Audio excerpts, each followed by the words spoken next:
श्रियकान्ताय कल्याणनिधये निधयेऽर्थिनाम् श्रीवेङ्कटनिवासाय श्रीनिवासाय मङ्गलम्। लक्ष्मी सविभ्रमालोकसुभ्रूविभ्रमचक्षुषे चक्षुषे सर्वलोकानां वेङ्कटेशाय मङ्गलम्।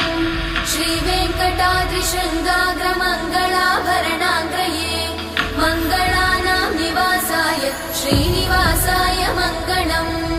सर्वावयव सौन्दर्य सम्पदा सर्वचेतसां सदा सम्मोहनायास्तु वेङ्कटेशाय मङ्गलम्। नित्याय निरवध्याय सत्यानन्द चिदात्मने सर्वान्तरात्मने श्रीमद् वेङ्कटेशाय मङ्गलम्।